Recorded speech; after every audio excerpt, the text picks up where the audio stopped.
दोस्तों, क्या आप जानते हैं कि मृत्यु के बाद आत्मा किन रास्तों से होकर गुजरती है? गरुड़ पुराण के अनुसार स्वर्ग और नरक का रहस्य आपके आज के कर्मों से जुड़ा हुआ है। तो आइए जानते हैं इस अनंत यात्रा का रहस्य क्या है।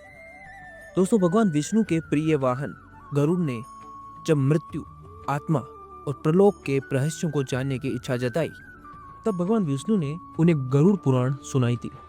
दोस्तों, यह पुराण न केवल मृत्यु के बाद आत्मा के सफर को समझाता है, बल्कि स्वर्ग और नरक का मार्ग कैसे तय होता है, यह भी विस्तार से बताता है।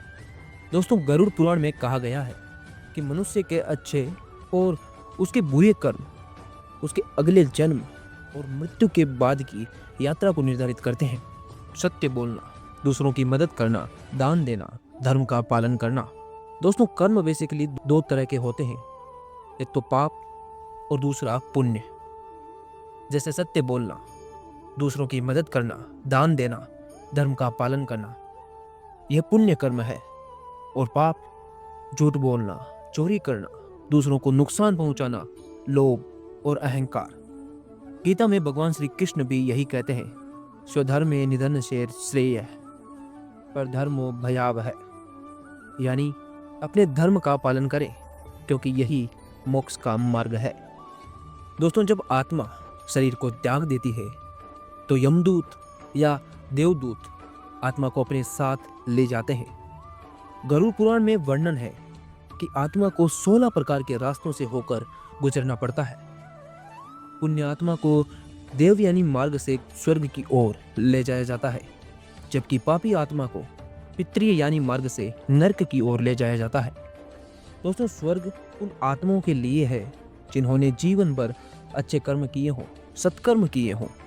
स्वर्ग में आत्मा को सुख और आनंद की प्राप्ति होती है। वहाँ दिव्य भोज, संगीत और सौंदर्य का वातावरण होता है। गरुड़ पुराण में स्वर्ग को इंद्रलोक या फिर वैकुंठ लोक बताया गया है। और जो लोग जीवन भर अपने पूरे जीवन में पाप करते हैं, उन्हें नरक भेजा जाता है।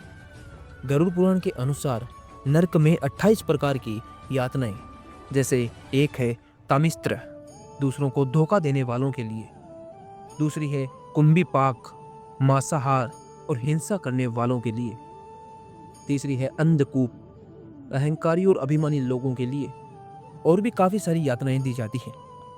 दोस्तों, यहाँ पर आत्मा को उसके कर्मों के अनुसार सजा मिलती है और हर कर्म के हिसाब से एक सजा निर्धारित है। दोस्तों, गरुड़ पुराण और गीता दोनों में कहा गया है कि आत्मा अमर है। मृत्यु केवल शरीर का अंत है। आत्मा तो कर्मों के अनुसार नए शरीर में जन्म लेती है। यदि मनुष्य जीवन भर सत्य और धर्म का पालन करे तो उसे मोक्ष की प्राप्ति हो सकती है।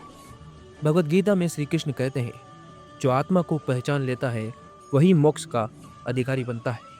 दोस्तों, गरुड़ पुराण हमें ये सिखाता है कि मृत्यु का भय हमें होना ही नहीं चाहिए, बल्कि सत्कर्मों से अपने जीवन को सुंदर बनाना चाहिए। स्वर्ग और नरक का मार्ग हमारे कर्मों पर आधारित है, इसलिए अपने कर्मों को अच्छा कीजिए। ईश्वर का ध्यान और धर्म के मार्ग पर चलना ही हमारे लिए मोक्ष का रास्ता है।